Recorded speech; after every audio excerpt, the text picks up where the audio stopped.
on those courses and to complete those courses. I also said it's not a compulsion, but those who really want to understand in the industry what kind of understanding of Python is needed. If you want to know it, then that is the place to get that understanding. Okay? What industry expects you to know about Python, then this website will definitely help you to have a proper understanding about Python. Okay? So with that, now I'm going to move ahead. Yesterday we have reached up to this point, and this is where we stopped. This is about data types. Okay, so a program may have data belonging to different types, and some of the common data types have been enlisted here. So there is numeric data type, is integer and long, and you can see the example here 123, and then next one is a huge number. Then the numeric with decimal point, we have float and double. So you can see the float example 123.45, you can also see the double example, obviously having higher precision. Then there is alphanumeric, which is char and string, and you can see character and the string type. And there is boolean, which has true and false as their value. Now, when it comes to Python, the character data type is not there. The remaining you will find there, but the character data type is not going to be there. There is only string data type. But what you see on the slide is basically a general data type that are being used in the various programming language. That's what you see here on this particular slide. Then about variables, let's discuss. Now, we already knew that we were talking about two people discussing about programming. One of them is the business executive, the other one is the programmer, and they were discussing about how to do a programming. So the programmer was explaining this executive that what programming is. So we are now continuing with the same conversation. So he says to the programmer, Mark, I just saw a lot of packages getting loaded to a cargo flight. How do they ensure that the packages of different companies do not get mixed up? Then the programmer Mark says, that's simple. They label the package with their company logo. This is similar to having a variable name for data in a programming. Remember, we discussed variables in pseudocode. So on the left-hand side, you see the boxes which are not being marked, which are not being labeled. On the right-hand side, you see there are boxes which are being marked. So you see one of the box being marked as not exactly a Flipkart, but it is Flipkart. They have to do that probably, copyright issues or something. But point is, the boxes have been marked. And it's the label on that box which helps them to identify the company to which it belongs. So similarly, variables, they are like a label which helps you to separate them or they do not get mixed up and you can identify one from the other. Okay. Then this is one of the programs that you will see on the NPTQ website. So let's have a look at the Python program to display the number of landings and the number of takeoffs in the airport. So number of landings 365, number of takeoffs 245. Then if you write a Python program, it's going to be print opening round bracket in double quotes, number of strings, colon, closing quotes, number underscore NO, that's number of landings. Then next line is a print number of takeoffs and number of takeoffs, that's the variable name. If you execute it, then at the bottom, the results have been displayed. So the number of landings are 365, 356, and the number of takeoffs are 245. That will be displayed. So if you are on the NPTQ website, you will be able to see this. And as soon as you click on this button, which is called as an execute button, you will be able to see this result there. Okay. The next, let's see how we associate data type with a variable. So on that website, there is Python, JavaScript, and Go. But the latest website, which I yesterday once again checked, I realized now they have removed this two parts. The JavaScript and Go, you will not find it there on the website. You will find only Python there. Okay. So in Python, you can see num is equal to 100 and message is equal to opening double quotes, hello, closing double quotes. So in the first variable, the name is num and you have assigned a value 100. The second variable is MSG and you have assigned a string which is hello. So now, why do you think the data type is not mentioned in Python and JavaScript code, whereas in a Go it is mentioned? So Go is one of the language in which you have to mention the type of that variable before you use it. Okay. Now, same thing you have observed in C, C Sharp, as well as some other languages which you already done. But when it comes to Python, you do not have to and Python will automatically figure out what is the type of it. For example, here the first variable is num is equal to 100. So Python will figure it out that this particular variable num is integer variable, its type is integer. Then there is MSG is equal to hello in double quotes. So the Python will automatically identify its type to be string. So it will be done automatically, so that saves a headache for you that you don't have to specifically look for it. The Python will internally do it. Next is the reserved words. So any name can be given to variable. Okay, because variable we need to give some name. But however, we cannot use some of the built-in keywords of the language. Now these keywords are known as reserved words.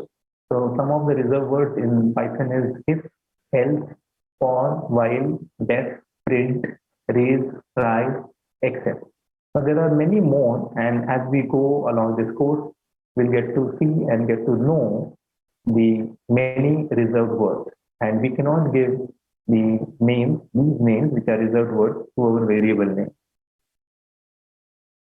Now next is storing data. So let us consider that we have a situation that a package is loaded into a cargo flight.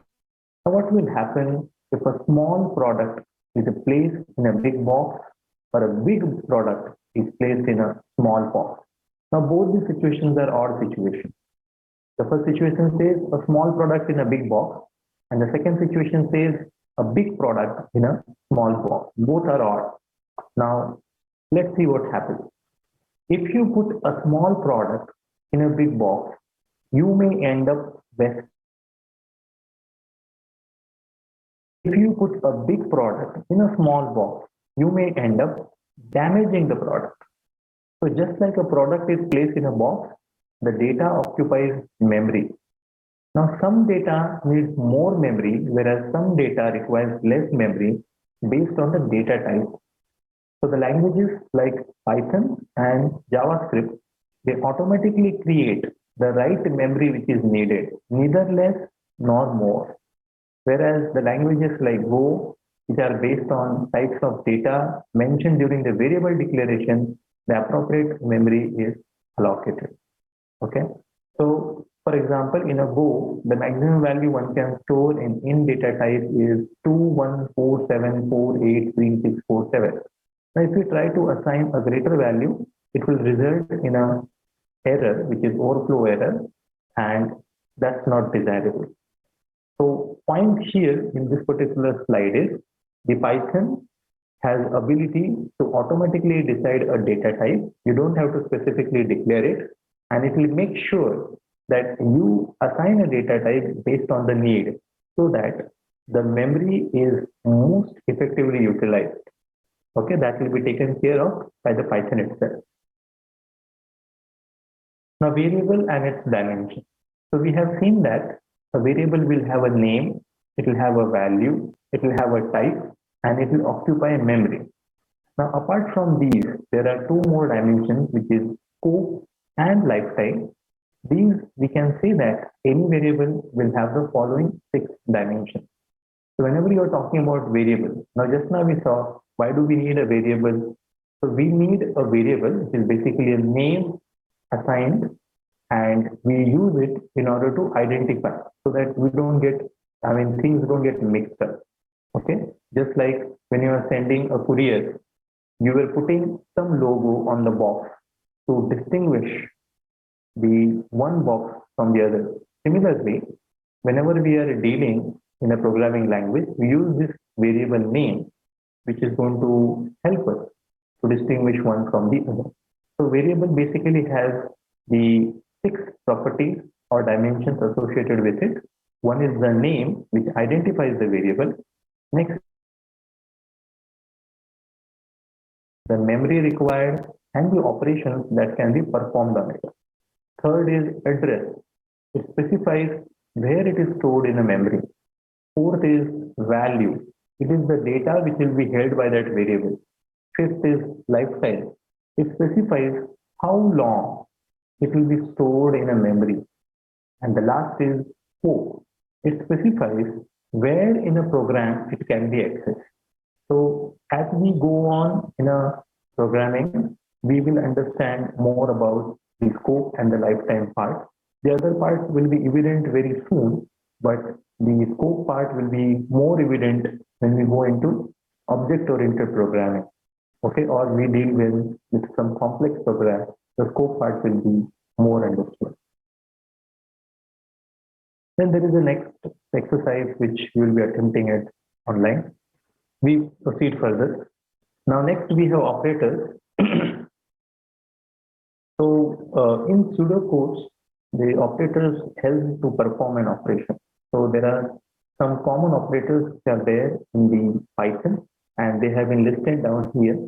There are arithmetic operators, which is plus, minus, then there is asterisk, then there is a slash, and there is a percentage, and then there is double slash. Now, as far as this is concerned, plus is addition, you are aware.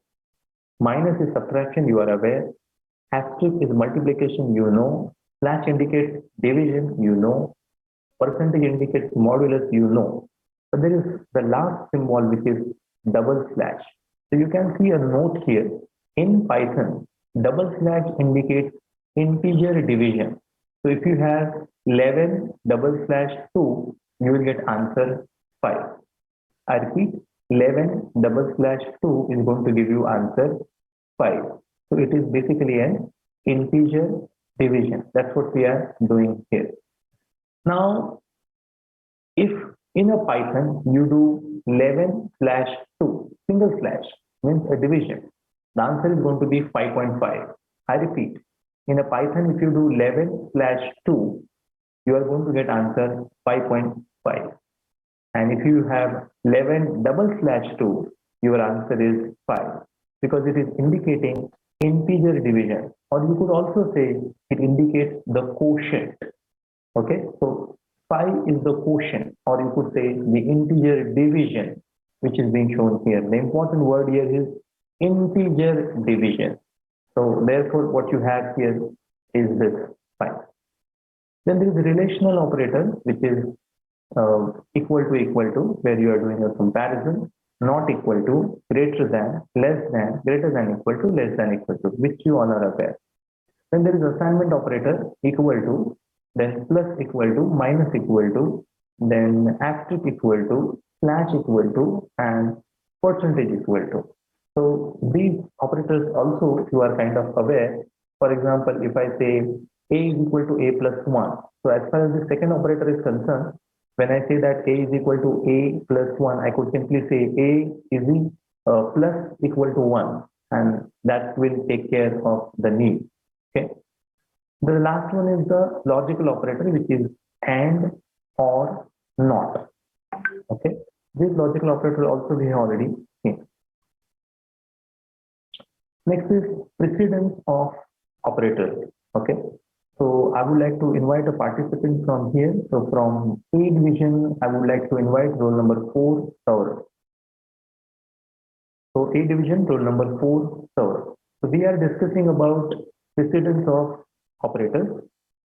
Now, what do you think is the output of 5 plus 4 into 9 percentage, opening round bracket, 3 plus 1, closing round bracket, slash 6 minus 1. So roll number 4, what do you think is the way to solve this particular expression?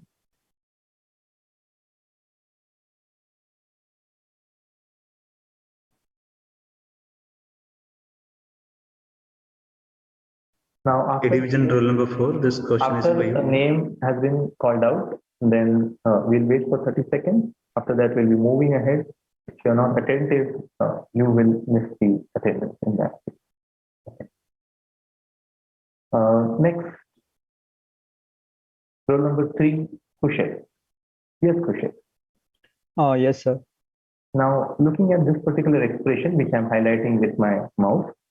Okay, sir. Now, according to you, how will this expression be computed? How do you find the result for this expression? So using BODMAS, like first of all, I will do 3 plus 1. Good. So let's look at it here. Now, as you said, it's a BODMAS. So it's Yes, sir. BODMAS, where B indicates Bracket. B will indicate. Bracket. Very good. And what will O indicate? Order. Okay. What will D indicate? Division. What will M indicate? Multiplication. What will A indicate? Addition. And what will S indicate? Subtraction. Good. Very good. So we understand B, which is brackets, has got highest priority, followed by orders like powers, roots, followed by modulo, division, and multiplication. So modulo, division, and multiplication, these three have equal level of priority. So when it comes to the precedence, the brackets have the highest precedence. Then modulo, division, and multiplication, they all, these three have a same precedence. So if all of them are present in an expression, then we go from left to right. So whichever is the leftmost, whichever comes first, that is what we execute first. Then there is addition and subtraction. Both of them have same precedence. And again, whichever is evaluated from the left, that is the having the topmost priority. And that's how we evaluate it. Am I clear with this part? Yes, sir. Okay. So now let's evaluate this expression. The first one you already stated. In that expression, bracket has the highest priority. So after the bracket is solved, the value will be 4. And this is the expression that you have. Now, according to you, which operation will be conducted next? So, so order, like. Now, if you look at it here, there is addition here, there is multiplication, there is modulus, there is a division, and there is subtraction. Do you agree? Yes, sir. Out of that, we know that multiplication, modulus, and division have Both higher priority compared to plus and And minus. subtraction. Yes, sir. Agreed? Now, Yes. since multiplication, modulus, and division, all of them have same precedence, whichever will be the leftmost. So here leftmost is multiplication. So we'll perform multiplication first. Do you agree? Yes, sir. So if you do 4 into 9, that will give you answer 36. And this is the expression that we'll have. Now we are left with addition, percentage, which is modulus, division, and then subtraction. So which one will be carrying out first? Some modulus. And why are you doing modulus and not division? Uh, Both of them have same precedence. yes, sir. So why not do this first? Why do this first? So here is your second line. Modulo, division, multiplication have same precedence. Hence, if all appear in an expression, it is evaluated from left to right. So now you know that this modulo and this division has same priority. So which is the leftmost? Leftmost is modulus operation. So you will carry out that first. And if you do 36 modulus 4, your answer is going to be 0. Because by modulus operation, what you get is a remainder. So when you do 36 divided by 4, the remainder is 0, and therefore that answer turns out to be 0. Am I clear? Yes, sir. So now if you look at this expression, it involves addition, division, and subtraction. So which has the highest priority? Division. Division. So we'll do 0 divided by 6.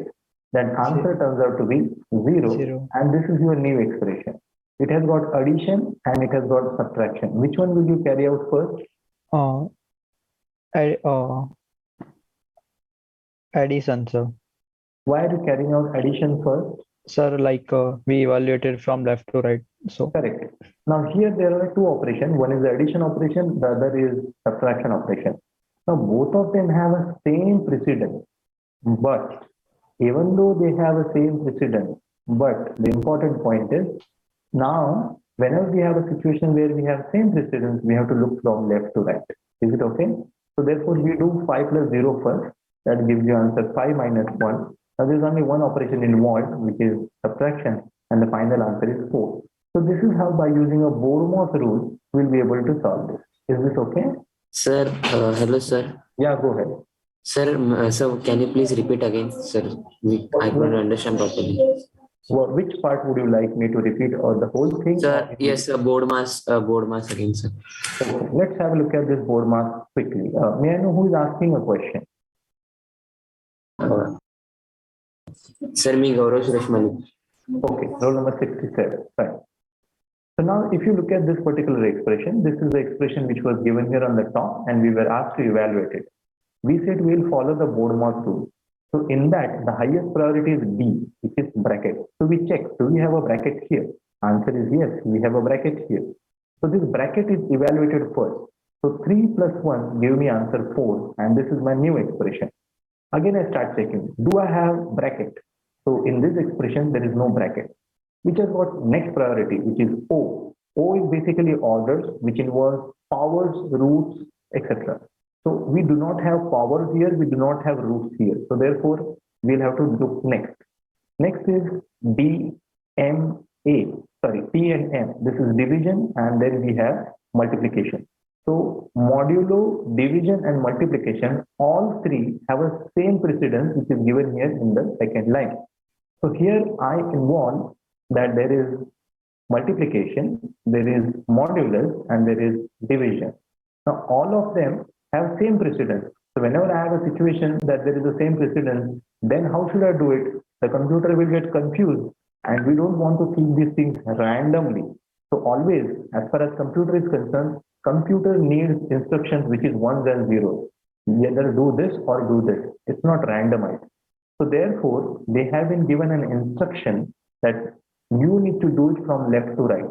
So when you look at it here, even though multiplication, modulus, and division have a same precedence, but as a rule, whichever is the leftmost, whichever occurs first, that should be given a priority. So out of multiplication, modulus, and division, the multiplication happens first, and therefore it is completed first. So therefore I have 36 here, then I have percentage, then I have 4, then slash, and 6. So if I look at this expression, there is no bracket, there is no O, and there is D and M. So I need to check whether I have those things here. So when I look at it here, I realize there is modulus, I realize there is a division, and both of them have the equal precedence. So what do I do now? So I look at whichever occurs first, or whichever is on the left-hand side. So on the left-hand side, I have modulo operation.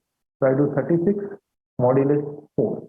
Now when you do modulo operation, the answer is the remainder. You get a remainder of it. If I do 36 divided by 4, the remainder turns out to be 0, because 4 nines is 36. So remainder is going to be 0. So that's the remainder that I see here. So now my expression is 5 plus 0 slash 6 minus 1. So here if you see, the operations involved is a plus, then there is a division, and then there is a subtraction. So considering these three, the division has the highest priority. So therefore division will be conducted first. 0 divided by 6 giving me answer 0. And then I have 5 plus 0 minus 1. In that, addition and subtraction have a same priority. So therefore we will be doing the addition first. And 5 plus 0 gives me 5. Finally, in this expression, I'm left with one expression, and therefore I have 4 here. So roll number 67. Is this clear to you now? Yes, sir. Yes, sir. Good. Now I have a question for you, which is also a learning for each one of us. And this is something which will take us a bit deeper. Okay, so let's take up that question here. So let me start a Python. This is a bit tricky question, Now, we haven't yet discussed about installing and working with Python. We will be discussing when the time is right. As of now, when we are discussing about the board mouse, there is something tricky which you need to know, and I'm going to show you here. So if I have, say, two carrots, two, Sir, please share your screen. okay, it's not visible. Okay, fine. Let me share the screen. Okay, thank you for informing me. Now here is my Python shell which I have opened here. I hope the shell is visible to all. Is it visible to all? Sir, Okay. Now we haven't yet discussed about installing Python and running the Python. We are going to do it in due course of time. As of now, this is a Python shell where I'm simply typing it and looking for the result. Okay. So here what I typed is 2 caret 2 caret 3. This is basically an exponential symbol. So can anybody, roll number 67, can you tell me what will be the answer for this?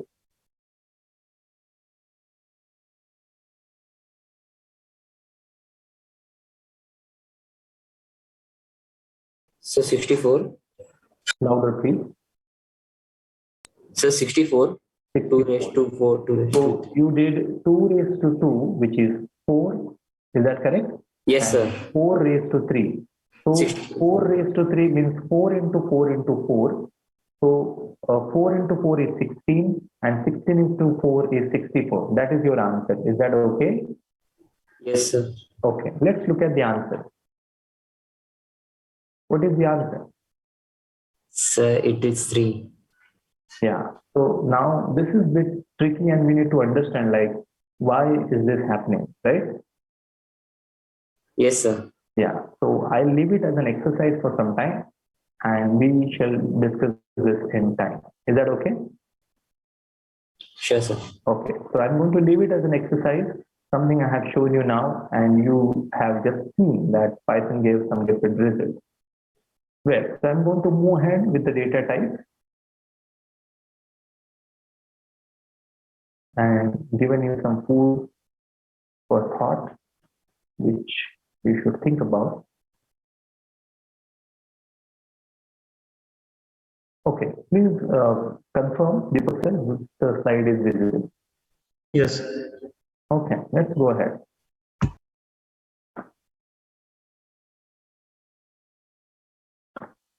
Okay, let's go ahead. Fine. So now, just now we talked about the precedence of the operators, and now we'll move ahead. Now here we have a two situations where there are two programs written. There is code 1 and code 2. So from B division, roll number 20.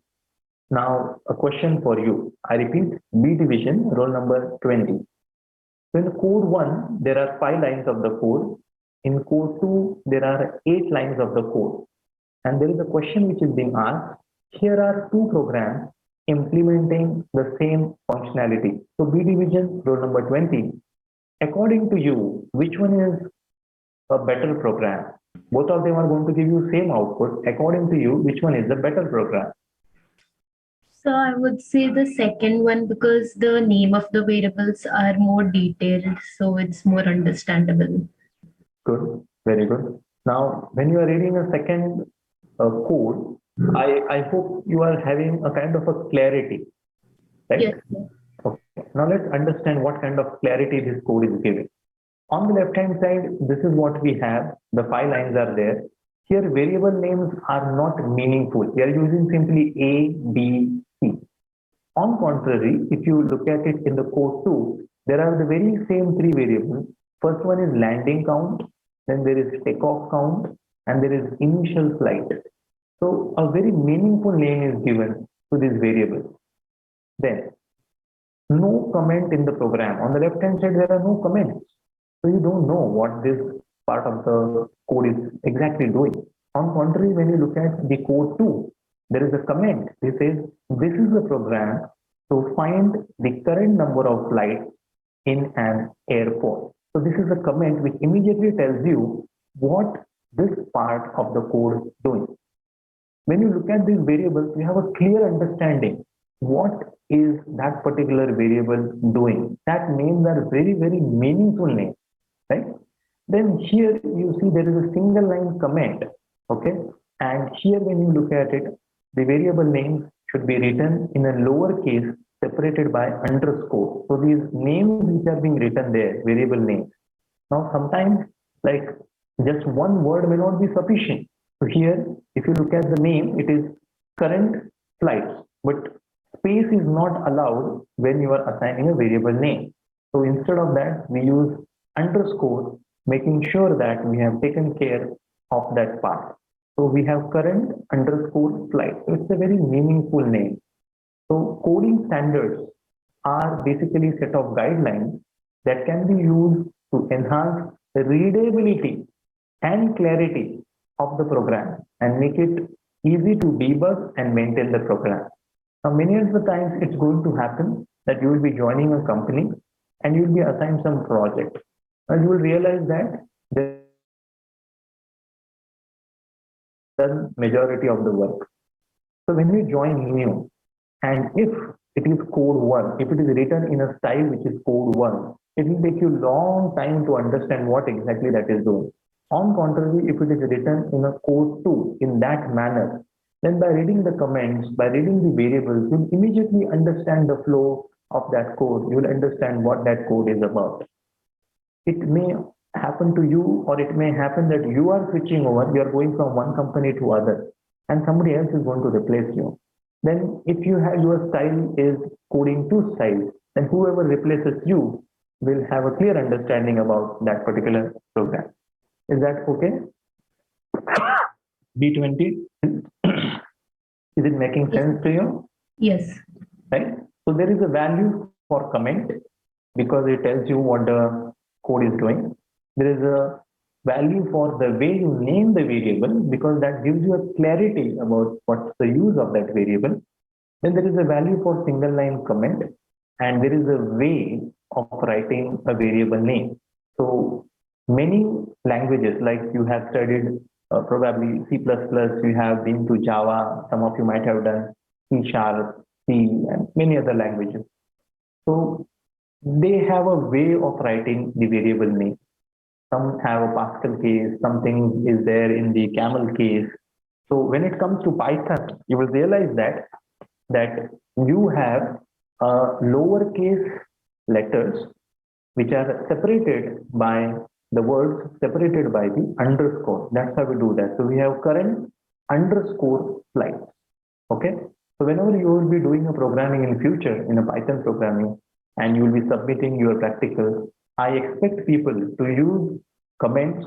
I expect people to have a meaningful name to their variables. And if your variables are longer, it's not a problem. If those names are longer, it's not a problem.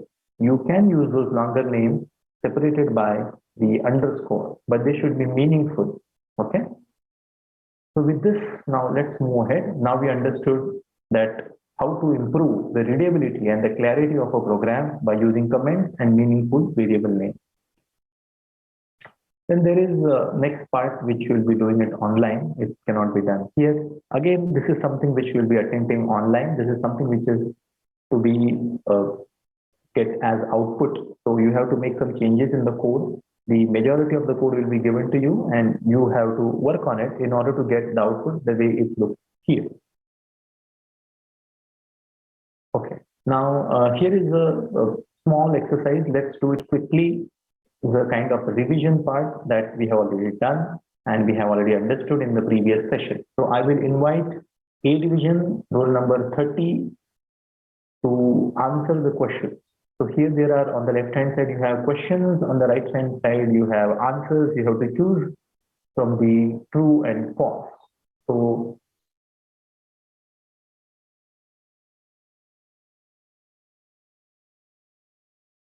A division, roll number 30. Okay, A division, roll number 31. Are you ready? Deepak sir, you know whom to make absent, right? A division, roll number 31. Yes, sir. Wait a minute, sir. Yeah, this is roll number 31. Yes, sir. Yeah. So Utkarsh, on the left hand side, first question you say true and true. So here and is the logical operator. So true and true, what will be the answer? True, sir. Fantastic. False and true, what will be the answer? False. Good. 1 equal to 1. This is basically a comparison, right? So Yes, sir. for first part, what will be the answer? False. 1 equal to 1. I think it's true. Isn't it? Is 1 not equal to 1? This part. I'm hovering my mouse on the part which we are discussing. Number 31, are you there? Yes, sir. I'm there. It's true. 1 equal to 1 is true or false? True, sir. 2 equal to 1, true or false? True. Really? No, sir. Wait. False. False. False. Okay. I hope you are awake, right? Yes, sir. I'm awake. And you are physically and mentally exactly at the place where you are supposed to be, right? Yes. Okay. So now the first one was true. Second one is false. So true and false. What is the final answer? False. Good. Now look at this part. This we already evaluated earlier, so we know it is true. Look at this part. 2 not equal to 1. What will be the answer? True. So true and true. What is the final answer? True. Okay. Now here directly they have given true and 1 equal to 1. What will be this part answer? True, sir. So Because true we and have- true. Final answer will be true. Do you agree? Yes, sir. Okay. Next is yes. It's a string. And next is okay. It's a string. And you are comparing them. So what do you think will be the answer? False. Good. True and false. Let's solve the bracket first. True and false. What will be the answer? False. False, and outside we have not. So what will be the answer? False. Really? No. So bracket answer is false. Outside you have not. Not will invert it. True, sir. Yes. So it will become true. Yeah. Next is landed. Let's solve the bracket first. Landed equal to landed. What will be the answer? True. Flight equal to F101. What is the answer? False. So false and true. What is the answer? False. Outside we have not. What will be the answer? True. Okay. So I guess now you got it. Thanks. Yes. Thank you. Let's move on to the next part. And here sir. yes. Sir वो factorial वाला बताओ ना please. Which one? 2 factorial is equals to 1. Here, this one. Please note, it's not 2 factorial. It is this is a not. This is not equal to operator. The way we have equal to operator here, can you see third line equal to operator? This is not equal to operator. Am I clear? Yes sir. It's an operator. It's a logical operator which is checking whether these two things are not equal. So we have a 2 and we have a 1, and in between there is an operator. So this is a symbol for not equal to. The way we have this equal to, the way we have here, we have not equal to.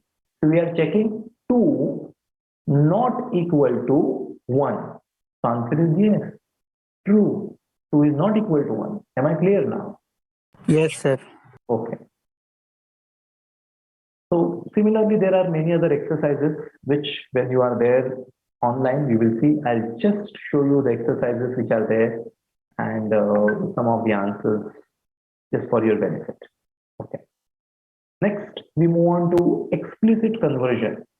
So we notice that implicit conversions are dangerous as one may encounter unexpected errors. Similarly, one has to be careful in explicit conversions as well. Now, converting a floating point value to integer would result in a loss of decimal point value. A larger data type, if converted to smaller data type, will result in a loss of data as the number will be truncated. So now we are talking about conversion, going from one data type to the other data type and how it is done in Python. Now there is mention of JavaScript and Go, which we need to forget. But if you are referring to the new site, the latest modified site, of the InfiniQ. So these two parts are not there. Okay, they have already removed these two parts. You will have only this one part mentioned there. Okay, so they have recently updated their website. Now conversion to int. So the way to do that is you have int opening and round bracket. So example is you have num is equal to int in the bracket. You have 10 in double quotes. Now whenever you are representing a string variable, you represent it in quotes. So you have this 10 in quotes indicating 10 is a string type of variable. And you want to convert it into integer type. So what you do is you use this method int and you are putting it inside a bracket that value. So when you come out of it, the num, the variable num will have an integer value 10. Similarly, you can convert to string, and for that the method is str opening and closing round bracket. So here you can see num is equal to str10. So currently the 10 which is being written there is an integer, and when you say str, you will convert it into a string. So this num variable now will be of the type string, and that value will be 10. Okay. Now this is a program which you will be able to try out when you go there on the website, and this is how it will look out. It says try out below program. This is the program for a pseudocode which we had discussed earlier. Change the values of number of landings, number of takeoffs, initial number of flights, execute and observe the output. So here you have number of landings 356, number of takeoffs 245, then initial number of flights 100, current number of flights is equal to, it's a formula, initial number of flights plus number of landing minus number of takeoffs, and then print the current number of flights. Here is the name of that variable. So here it is in the double quotes, which indicate it's a string which will be printed as it is, and here is the variable which will be followed by it. So when you click on execute, the final answer will look like this, which is shown down. It is current number of flights colon, and then you have 211. This is how it will look like for these values. So when you are there online, you'll be able to change the values, click on execute, and respectively you will see the changes in the output. Okay. Now here is one exercise which we are going to do now. So from A division, yes. Implicit or explicit conversion matlab. Yeah, okay. So let's go back and have a look at it here. Now, when it comes to explicit conversion, explicit means you are telling to do something. Now, earlier when we looked at Python, we had something like this. Let me show you what we looked at earlier.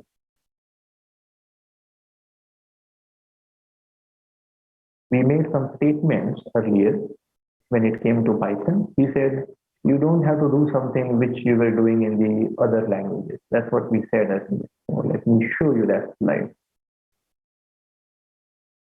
Okay, this is the slide.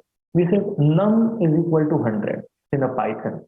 Now here you are not declaring that num is an integer type. Okay, when it comes to C++, when it comes to C#, you have to first declare the variable that it's int and so and so. But when it comes, so Python implicitly on its own automatically figured out that what will be the type of that variable. Am I clear up to this point? Yes, sir. So you understood implicitly. So you are not mentioning it, but the Python figured it out on its own automatically, implicitly, what will be its type. When it comes to message and you said hello, so there Python figured it out implicitly that it's a string type variable. Is that okay? So this is, we understand about implicitly. Now let's go and talk about the part. Sir, which, yeah. Sir explicit का वो वाला example है ना जो आपने previously solve किया. Sorry. Explicit conversion का वो अपन ने सॉल्व किया ना. Yes, this is what we did in explicit conversion. Now in an explicit conversion, you have to tell, you have to inform. For example, earlier you had num is equal to 100. So you were not writing anything and Python figured it out. But now you want num to be an integer variable. You have to explicitly state that int. Now inside here you have a string. Now sometimes you may have some other variable, but what it will go is it will convert it from whatever that variable is into an integer variable. Am I clear with this? Yes, sir. So you have to explicitly mention it here. And it is the conversion which is needed in case of a Python when we are going to study something called as the input and output. So whenever Python takes input, there are certain restrictions on it. Okay. So in order to overcome those restrictions, you need something called as explicit conversion, which we'll be using. And that time you will understand this is what is something very useful. This is what we need many times. This particular line which you see here. But we'll see it when we come to input and output programming. Is that okay up to this point? So in an implicit, Python does it automatically. In an explicit, you have to specifically mention what to do. Is this clear now? Yes, sir. Okay, fine. So with this understanding, we are moving ahead with this particular assignment, which I want people to solve. It's a bit tricky. One student from A division, roll number 55, and the other from B division, roll number 55. So A division 55, B division 55, have a look at the question. Write a pseudo code to move from the start is here, to the end E is here in the main. You can drag and drop the pseudocode magnet to the pseudocode box and create the appropriate pseudocode.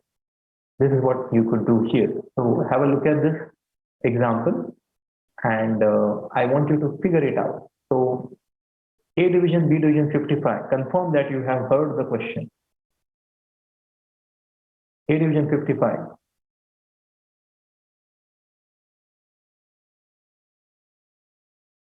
Deepak sir, you know what to do. A division 55. B division 55. Sir, there is a hand raised from roll number 20 A division. Okay, we will discuss. But A and A division 55 and B division B 55. division 55. Haven't Raise your responded. hands. Yes, we'll move on to the next. A division, B division, both divisions, roll number 54.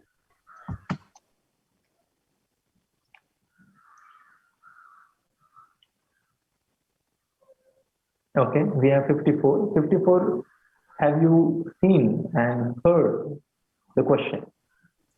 I heard the question that we have Okay. to move from block S to E Yes. and B division 54, can you confirm? B division 54. Okay, Deepak sir, you know what to do. B Yeah. division 53. Who is this? B53. Have you seen and heard the question? Okay, start contemplating at how will you use this magnet in order to solve this? I'll give you 2 minutes to give a thought to it.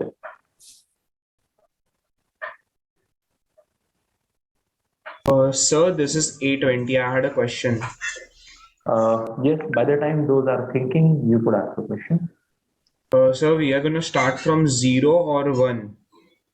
What? Like For loop like you are yesterday you said we will start from 0, right? And today the S is inside the box. That's why I wanted to ask you. We are going to start from 0 or 1. That choice is always with us. You could start with any number. Now the question that we look at it, if they are giving 1, we can start with 1. If they were to give us 10, we can start from 10. That initialization is always in our hand. So sometimes question gives some initialization, we have to proceed with that. Or else you always have a choice. In general, as per a standard practice, we start with 0. Okay, sir. B54, are you there? oh yes, Yes, sir. no. Yes, sir, I am there. So, sir was asking you some question that time. Sir, I didn't hear because just now I rebooted my Wi-Fi router, so I didn't hear. Sir, Sir, right now this is 12:58. We'll Yes, take a sir. break also, and I'll keep the screen as it is so that student can have a look at it and figure out the solution for it. Okay? Okay. Yes. So we have a break for 10 minutes. By the time, do figure out the solution for it. Yes, sir.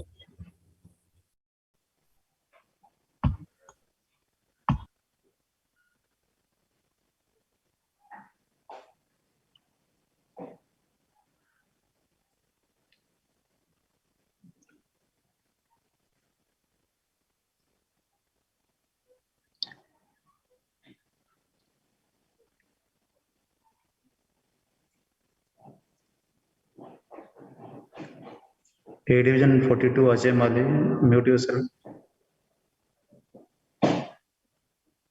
A division 42 Ajay Mali. Mic is on. Okay.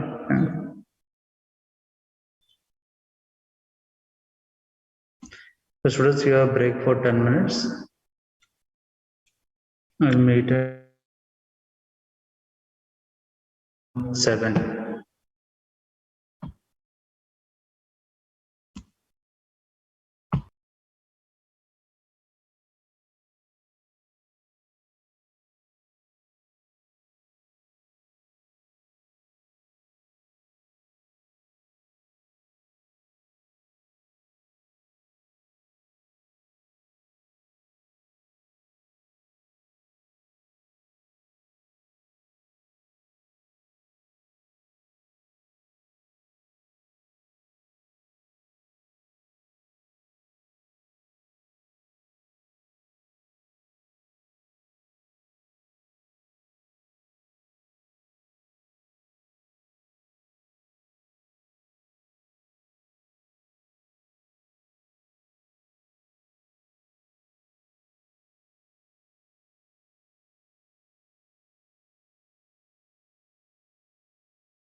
Rishabh Tiwari, please unmute yourself. Rishabh Tiwari.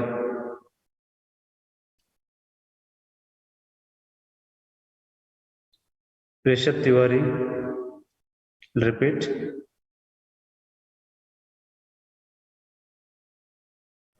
Sorry, sir. Rishabh Tiwari. You are there?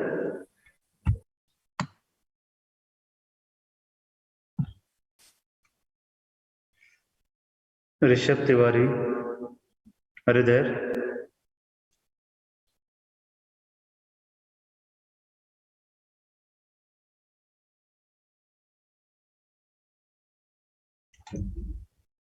Rishabh Tiwari.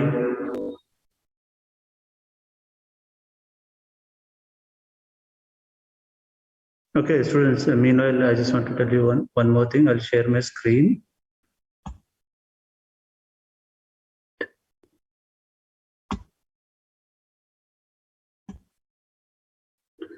Sir, Manoj sir, can you see this Excel sheet?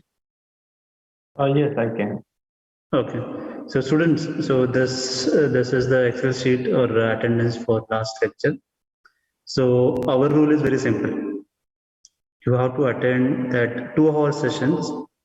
So like for yesterday, it was the first session. So who has attended the session for 110 minutes and more, they will get attendance for both the lectures.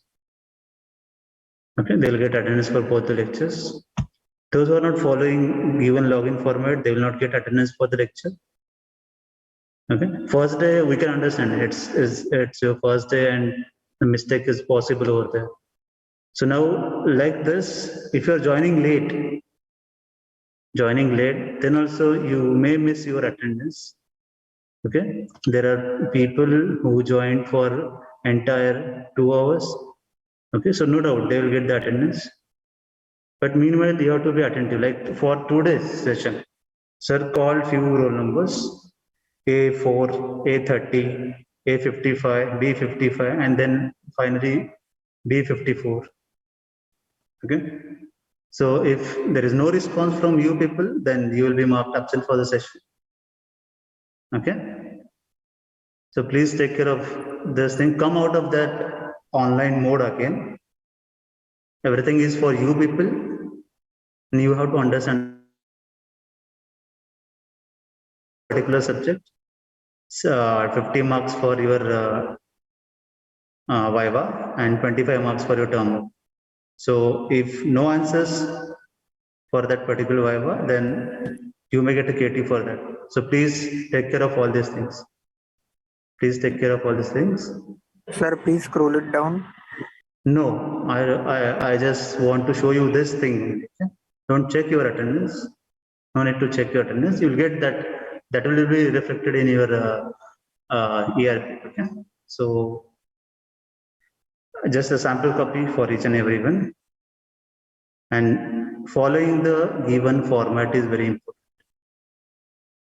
Yeah. So this is not like other subject that you make an entry for 5 minutes and you will get attendance for the session. No. Completely you have to attend the session. Whenever Manoj sir and the Deepak sir is there, that time you have to attend the entire session, okay? And you have to be attentive. I'll unshare this document, sir, and over to you, sir.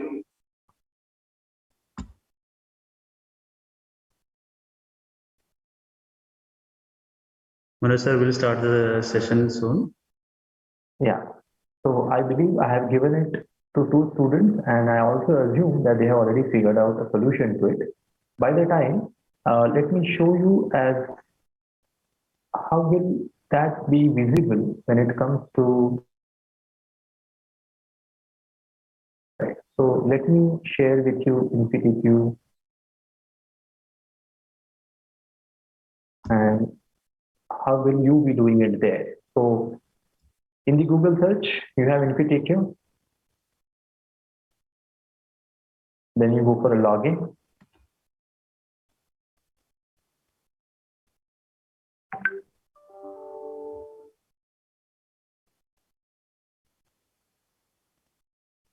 Deepak sir, I hope it is visible.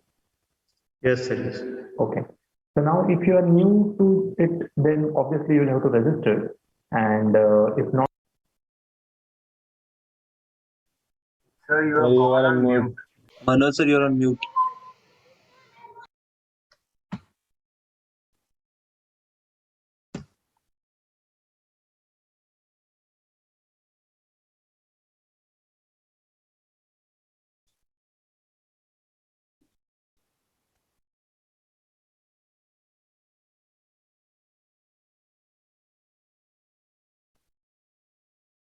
Sir, you are on mute, sir.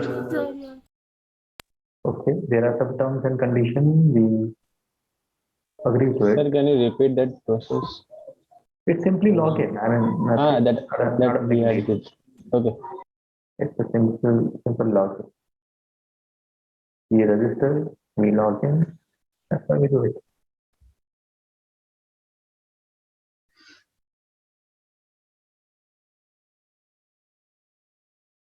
Okay, let me do it once again. You go to Google. You go to InfyTQ. Then you say login.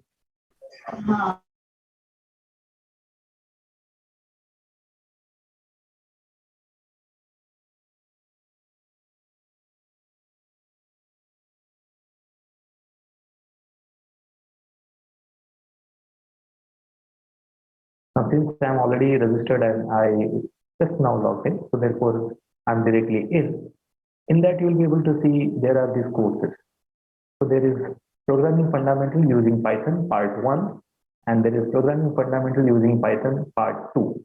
So Part 1 is somewhere around 43 hours of learning, Part 2 is somewhere around 40 hours of learning. You need to do Part 1 as well as Part 2, both. So somewhere around 83 hours of learning, which includes the exercises, assignments, everything. Then there is also a course on data structures and algorithms, which we'll be doing in the next semester. Okay. And you have object-oriented programming also. So Part 1, Part 2, and object-oriented programming, these three things you need to do in this particular semester. As I already told you, there is no compulsion, choice is yours. So simply Python is somewhere around 83 hours, and object-oriented programming using Python is somewhere around 46 hours. So if you do 83 plus this 46, so somewhere around 130 hours of learning you have around. If you click on this Python fundamental course, then you will have a screen like this where you can click on start learning, and then step by step it will take you to the course. Now what I'm going to do is I'm going to jump to the point which I need to take up. So here I go to the particular part which we are working on currently, so that I can show you as how that will look on the InfyTQ website and how will you be able to do that. So let's take up code 1 and let me do this. Okay, so the two students whom I told about finding a solution, this is the question and this is how it will look like on the InfyTQ website. Are you clear now? B54. Yes, sir. B54. Okay, now can you suggest that how do I go about it? So before saying anything, Yeah. can I ask you to show me the Dropbox of right? The move cut Dropbox. Yes. What all options do I have? You have right, left, down, and up. This is you have. Okay, sir. Okay, yeah. So to start the pseudocode, I'll first use the while to start a loop. Okay, you want me to choose while, so I test it here. Done. So I simply take it and put it here. Yeah. After that, I will use if statement. This one? Yes, sir. Okay, I put it here. And in this if statement, I'll put the move in which if the next box is right, I'll go down. So I'll make that right into down I'll make it right into down, and then I put it there. inside the if statement. Okay, I have done that for you. Okay, Oh. I guess, sorry, it should have been the other one. It should have been down. Yeah. So let me make it down. Okay. Next, what do you want me to do? If the next box is not a bomb, then I will just move right. So I'll put a if else statement, and inside else I'll put a move right. You want me to put else, right? Yeah. Else. Okay, fine. What next do you want me to put? After else, again move statement, and then right. Okay, you want me to put move statement, and you want me to put right. Okay. Yeah, that much only. Okay. And then end both end the while loop. Just that. Just end the while loop. Okay, fine. Well, you said end the while loop. Is it okay? Are you okay? Yes, sir. Okay, then let's put it on submit and let's see what it says. It says, sorry, you have to try again by clicking on clear or reset. So something went wrong. I mean, this. Oh, so I know what went wrong actually. Okay, tell me. So can I explain that? Can you show the picture? Let's do it once again. Let's Yeah. do it once again. So I click on clear or I click on reset, whatever gets me. Okay, reset, done. Yeah, tell me. So what went wrong is actually, if we are starting at S, it will first move right. Okay. Then again it will move right, and then it will see a bomb. Then it will move down. But after moving down, it Yeah. has no bomb in the right, and it can't go down also because I haven't given any statement like that. That if you went down again, you have to go down. So Okay. because of that, it isn't able to move ahead. Not an So issue. Anshuman, which statement would you like to put me here now? You tell me. It's just an exercise. Don't worry. I mean, it's not about being right. It's more about learning. Okay. So let's go ahead. You tell me which statement should I, which magnet should I put there? okay. So First one.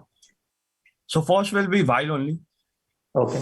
like Let's put before. while here. Done. Fine. Then okay.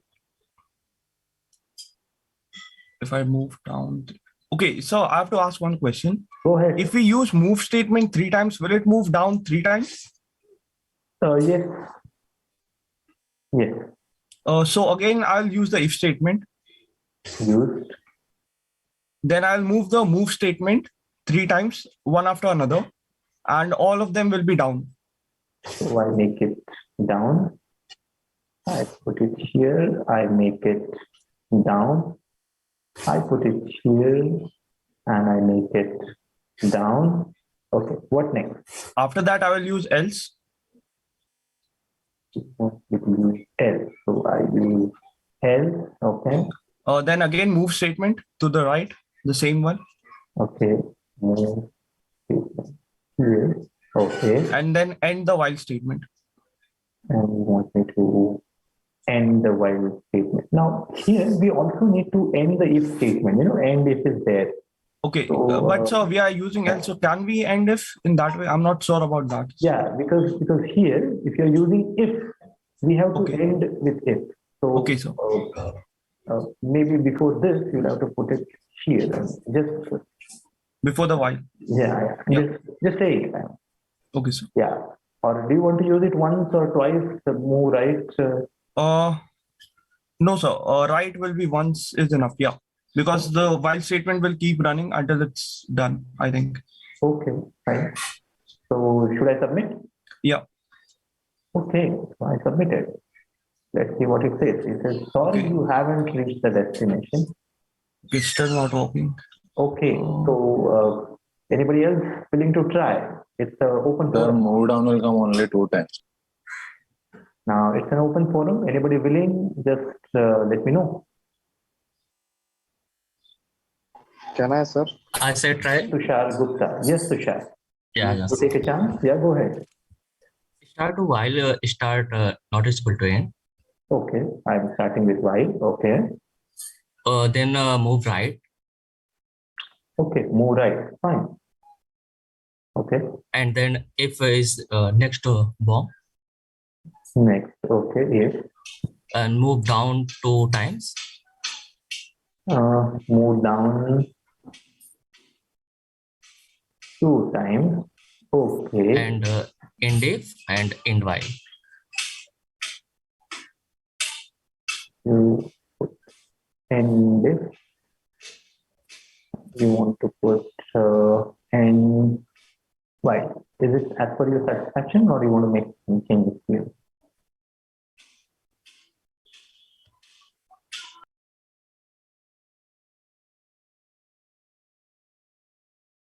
Yes, 28. Is it okay? Yes, sir. Is it Yes, okay? sir. Should Yes, I sir. submit? Should I submit? Yeah. Yes, sir. Okay, I submit.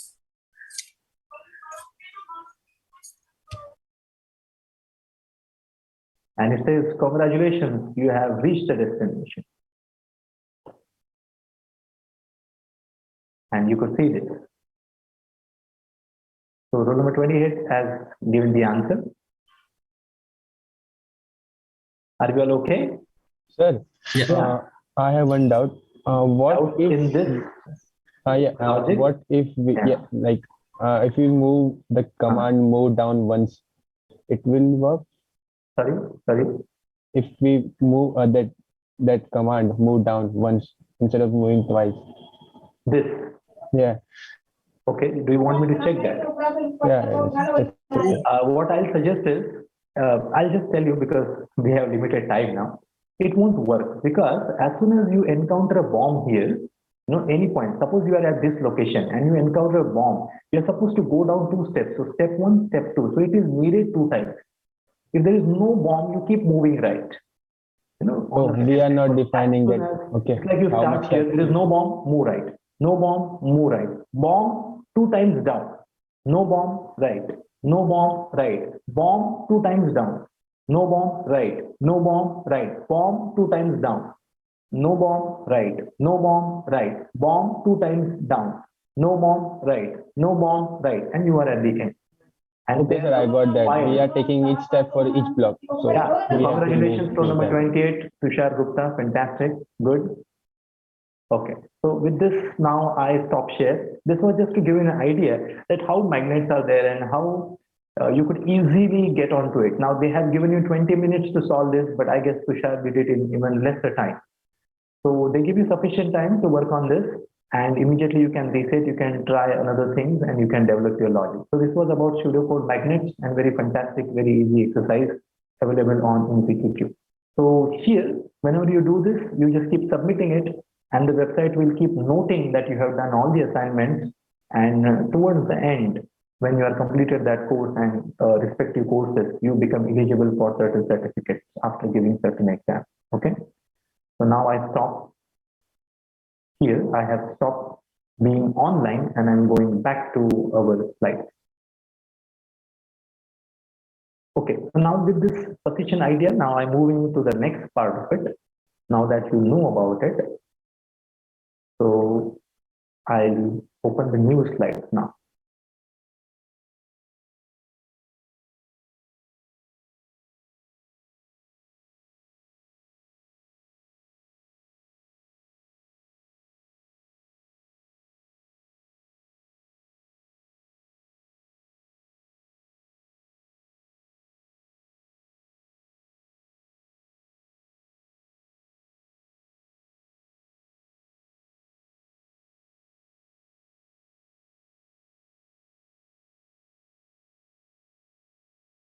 So with this, now we are starting a new section.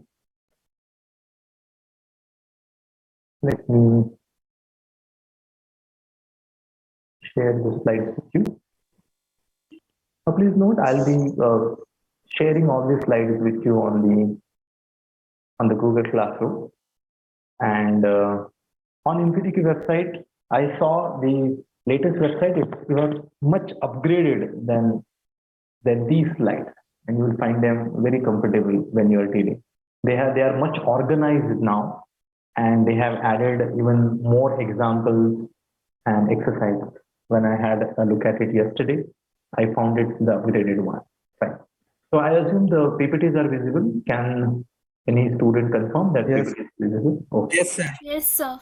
Okay, so now we are moving to the next part of it, which is functions in a program. So we talked about the data types, we talked about variables, we talked about pseudocode, we talked about logic development. Now slowly we are moving.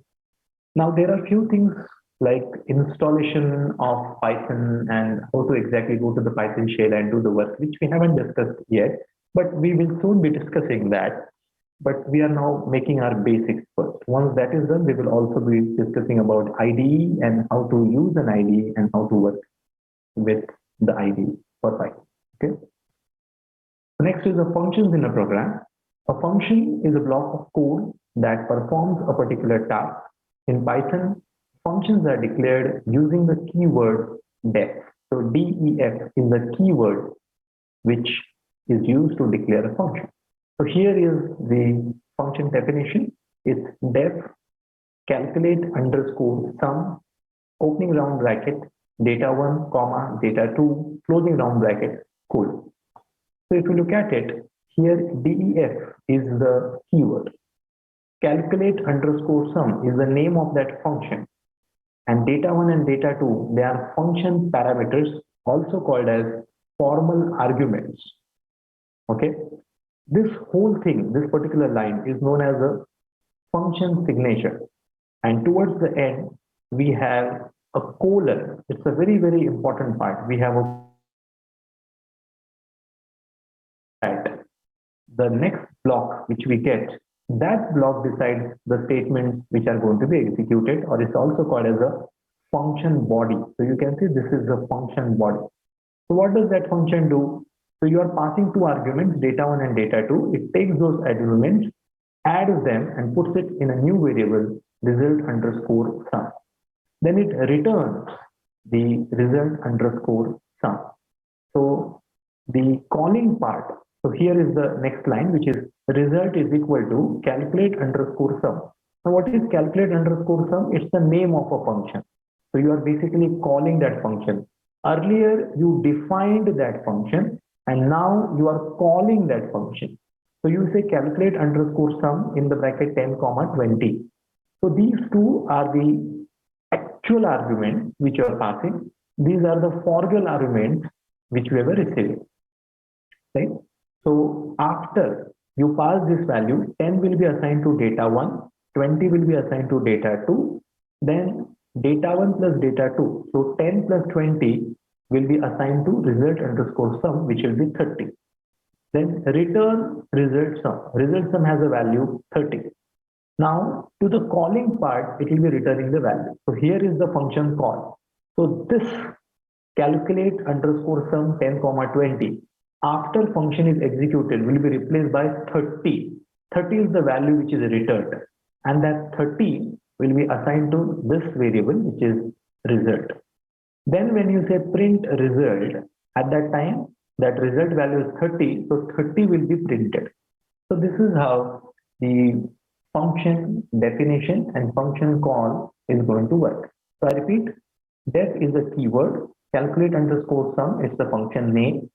Then in the bracket, you have arguments known as formal arguments. Currently, we have two. There are situations when there are no arguments at all, and there are situations when you can have many arguments. Okay. Towards the end, there is a colon, which is compulsory. After a colon, we have a function body. So colon is a delimiter after which the function body will begin.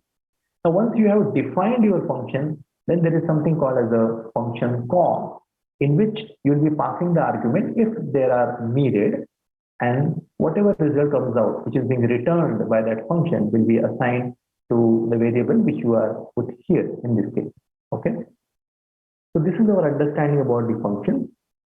Let us proceed further. So here is that code. So if you are on the InfyTechie website, this is how it's going to look like, and you will be able to calculate the function value here by substituting the values here. Is it okay up to this point, everybody?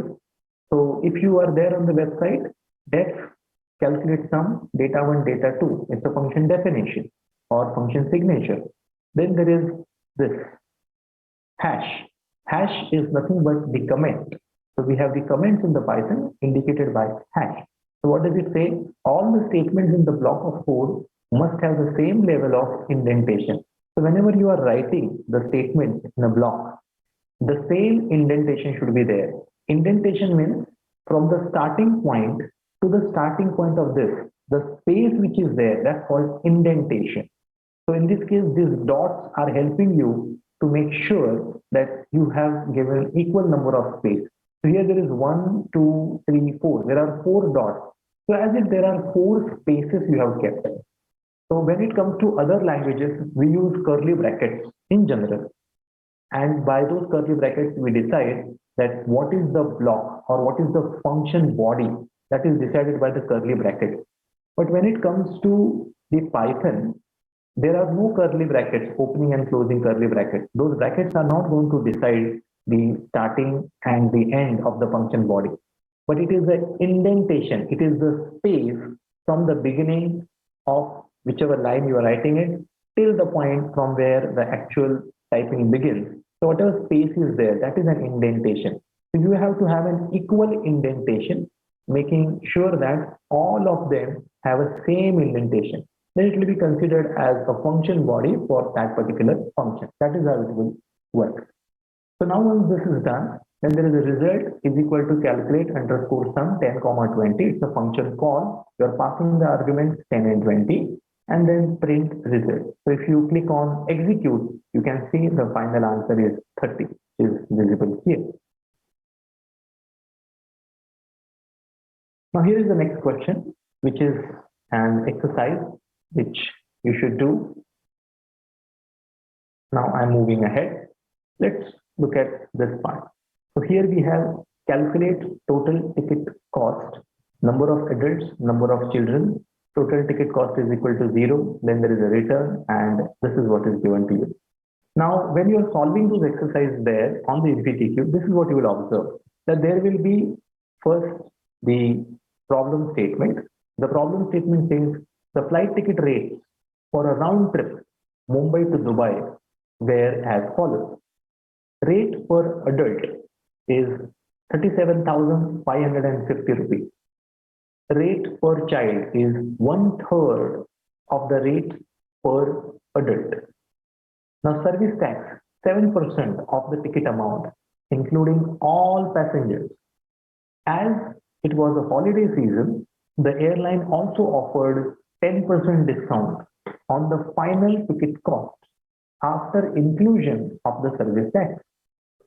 Find and display the total ticket cost for a group which had adults and children.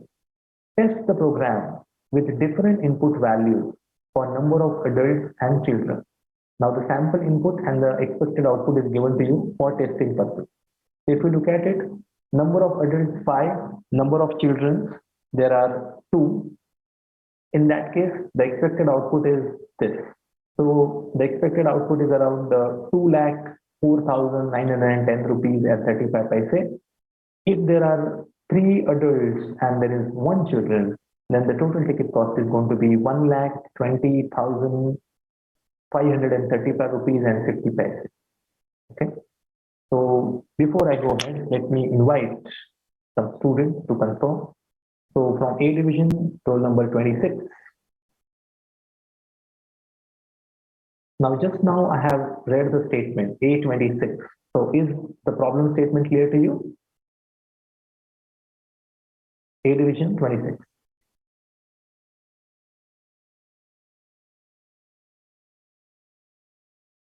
A division roll number 27.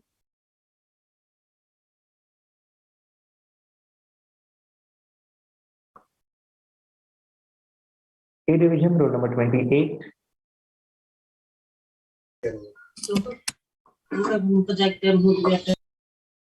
Okay. Tushar, you could mute yourself.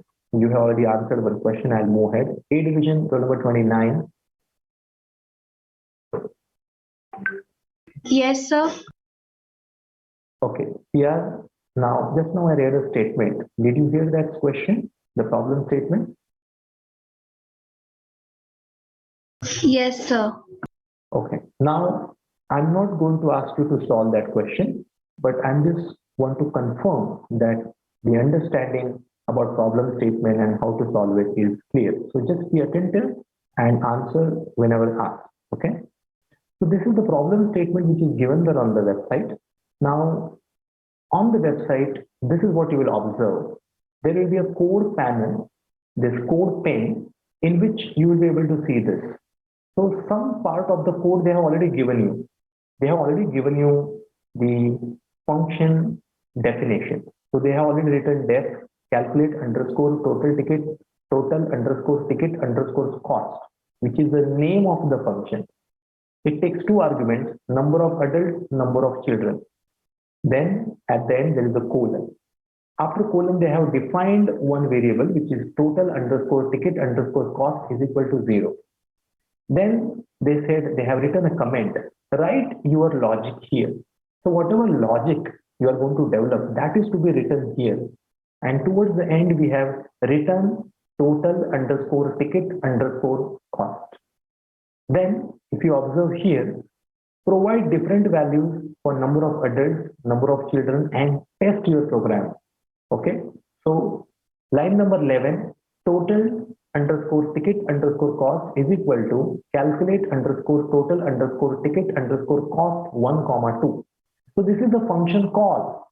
This was the name of a function which was defined here. And here is the function call. And there are two arguments which you are passing, 1, 2. So that 1 implies number of adults and 2 implies number of children. Now this is what they want you to test. When you are going to submit, for this value, they expect you to submit. But before you submit, there is something that you need to do, which is testing.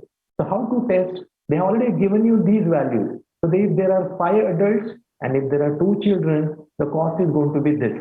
So therefore, what you should do is, you should replace this 1 by 5, you should replace this 2 by 3, and you should click on execute. So when you execute it, it's going to print the total ticket cost. So if that cost, the answer after printing, if that turns out to be exactly this value, then you understand that your logic is correct. But that does not guarantee that everything is correct. So to be on the safer side, you should also be testing this second input, which is 3 adults and 1 children. So here you should replace this 1 by 3, you should replace this 2 by 1, and then again click on execute and you should see the output. Now, when you do that, if the answer matches with this, then you can be assured that, okay, the logic which we have used is correct. That's what you can be assured of.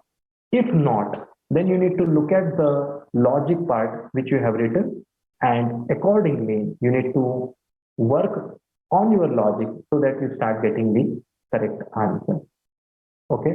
So Vaishnavi, is it clear what I wanted to convey? Yes, sir. That on the website, you will find a problem statement. You will also find that majority of the work is already done by NPTeq. All that they expect you to do is write the logic here, which is here. They expect you to write your logic. They have also given you test cases. What you see here, these are known as test cases. So you should be putting those test cases here and checking your answers. Once those answers start coming, then you should finally check for 1, 2, whatever answer you will get, then you can click on submit. Now when you submit it, they are going to check it for the logic and everything, and they are going to respond that whether it is right or wrong. Is this part clear to you, Vaishnavi? Yes, sir. Okay. Now, before I go ahead, let me give you a flavor of this, that how these things work. Okay. So before I go ahead, let me show you actually on the website how these things are. In order to go ahead, now I will request, is anybody interested in providing me this logic? And let's see how the things go. So is there anybody who would like to volunteer as the code here? Anybody interested?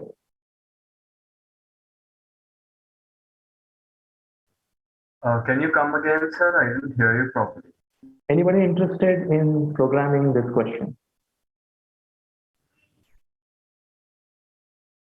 I'll be there at versus. I'd like to try, sir. Good. So let's do it together. Okay. So everybody will also get to see what kind of mistakes we commit when we do these things. And then we will have a good learning, I believe. So let's do it here. Just looking, where is that? So the kind of change few things.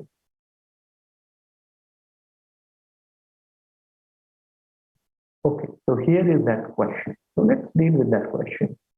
Fine. So an exercise that we want to do it here and also learning for all. So here some part of the code they have given to us. Look at it and let's deal with it.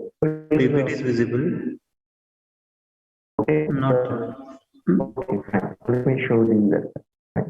Let me share. No, your voice is cracking. Is it with everyone or is it with only few? No, sir, it's cracking. No, sir, it's not audible. Okay, it is now saying my net connection is unstable. Please check. Is it okay now? Fine, sir. Now it's clear. Okay, fine. So let's go ahead now. So here, if you look at it, the rate per adult is 37,550, and rate for the child is 1/3 of the rate per adult. And there is 7% of the ticket amount, service tax, and then there are so many things. So if you come here, now this is what they have given to us. Now here we want to write a logic. So any suggestion, anybody, that how will we be going about it?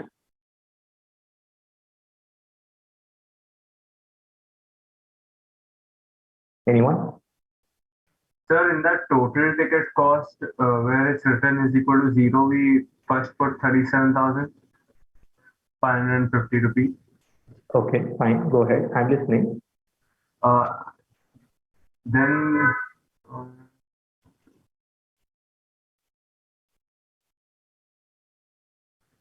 so for the first step, we have to find out, we have to calculate the cost required to the ticket cost of. Oh no, that's the total ticket. Okay, sir, I got it. Sorry, that's my mistake. So here we know that 37,550, right? Point something is the cost which is given for the ticket. So 0.0 is the cost given into the number of adults. Do you agree up to this part? Yes, sir. So that's what we have, number of adults. Okay. Plus, then there is a cost for a child, which is 1/3 of this cost, right? So I can say this.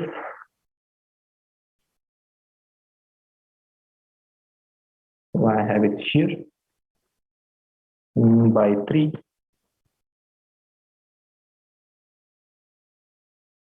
Number of children.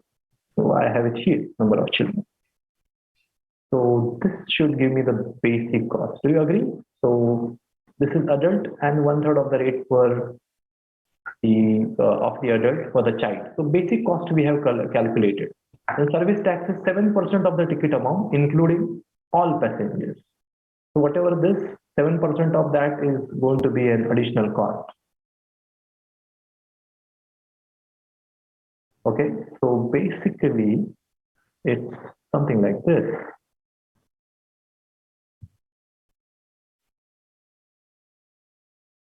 And sir, there is a 10% discount, so we can add on 3% in that. Yeah, so I mean, let's go step by step. First of all, let's add service tax here. So you need to multiply by, I hope people have this understanding that when you say 7% of it, the one way of doing it is find out 7% of it. Let me show you here.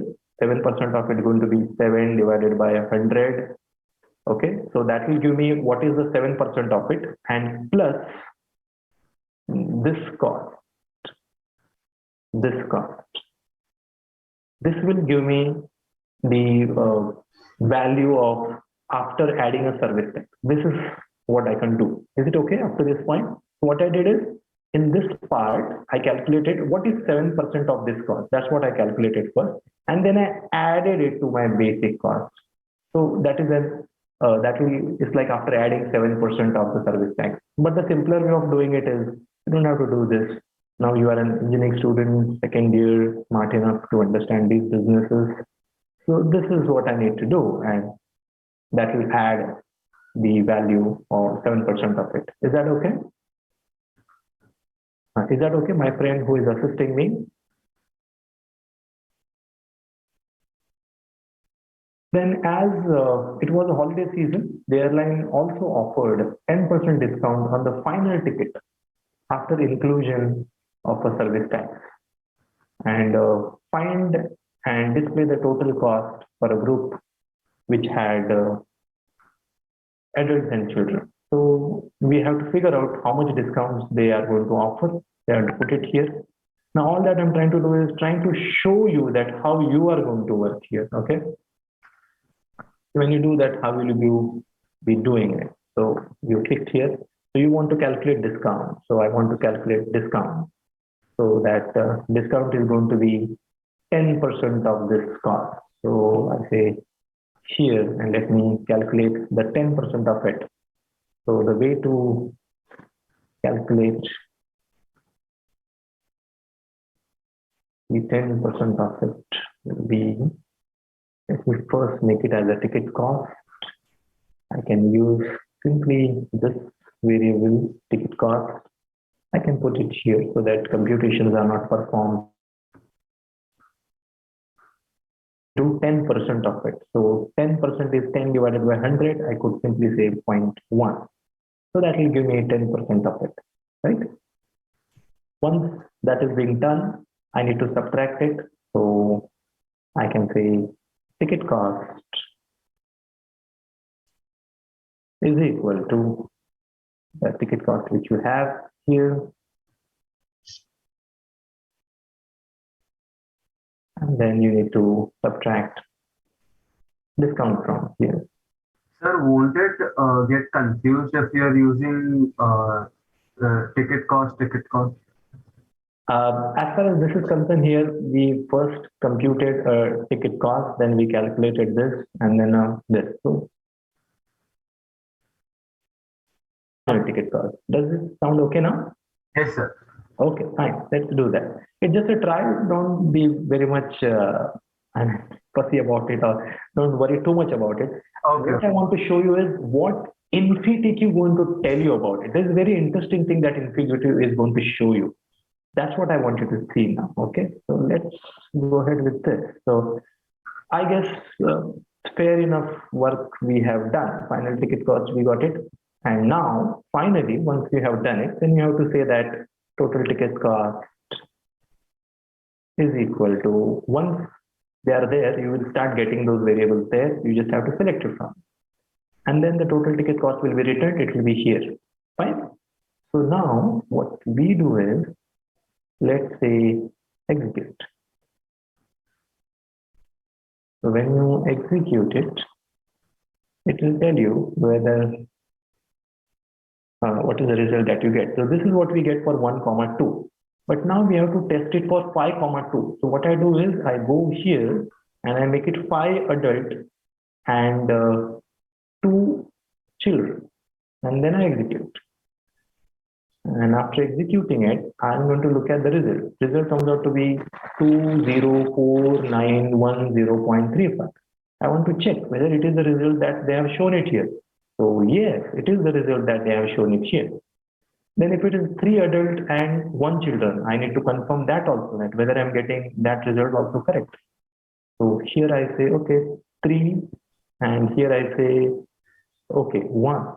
And now let me execute it again.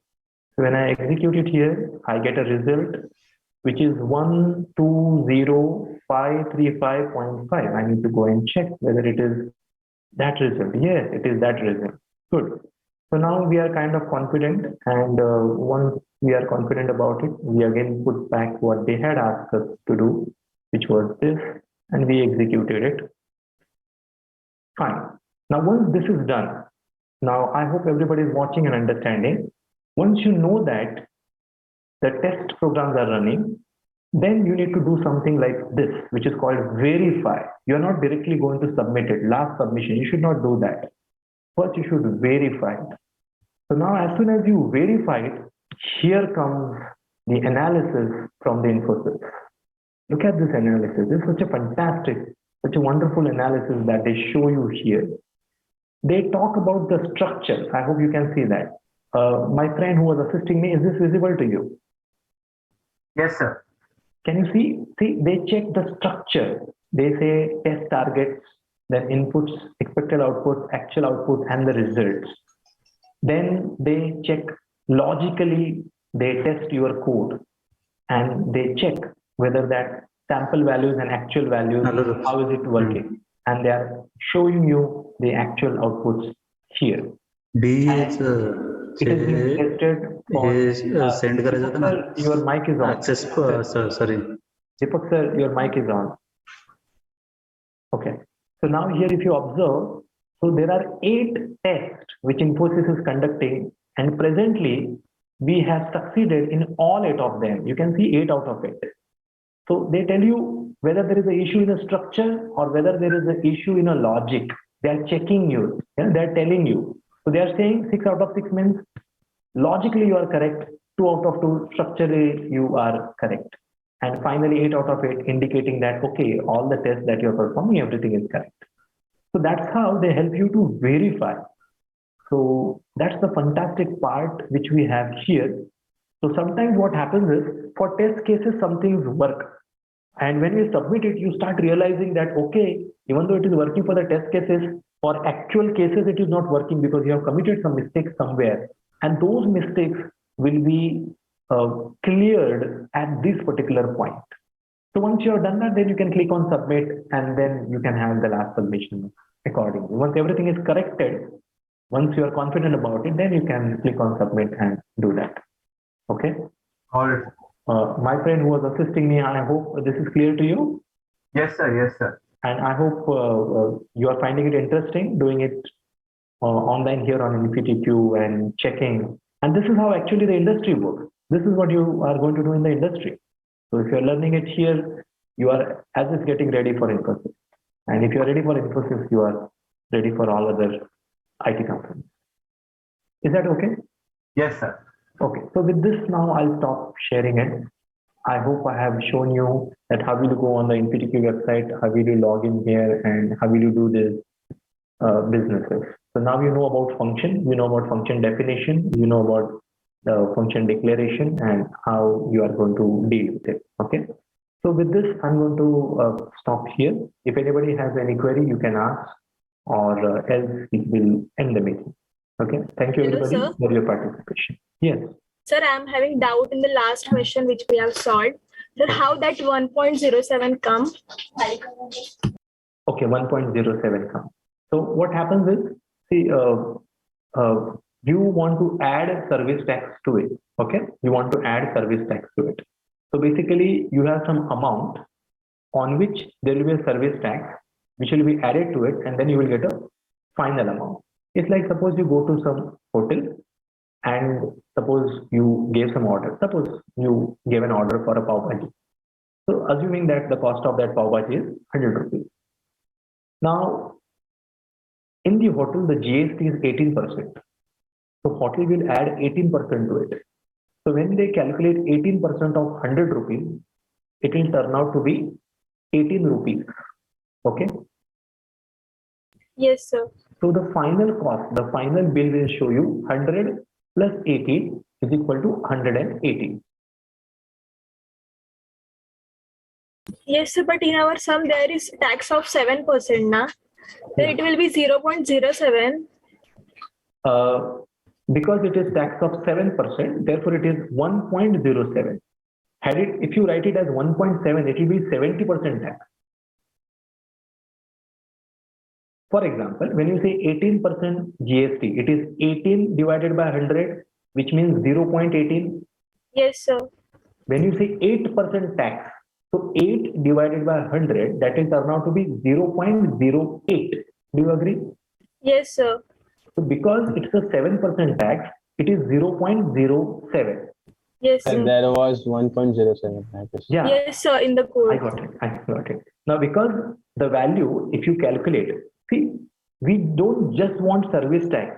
We want that service tax to be added to the ticket cost. अगर तुम्हारा hotel के bill का GST calculate करेंगे तो 18 rupees correct है but what is the final bill 18 plus 100 and that turns out to be 118 rupees बराबर है Yes, sir. Getting it. Okay, let me show you. Don't worry. I'll just share white screen and show you mathematically how does that work. Wait, I'll show you mathematically. Okay, is whiteboard visible to you? Yes, sir. Yes, sir. Now, suppose X is the cost. Kindly forgive me for whatever it is. Plus 7% of GST. So this is how you will calculate the 7% of GST. Sorry, 7% of the service tax. This is okay. This part is service tax. This part. Yes, sir, Okay? right. This part is service tax. Do you agree? Yes, sir. Now, if I solve this expression, this will be X plus 0.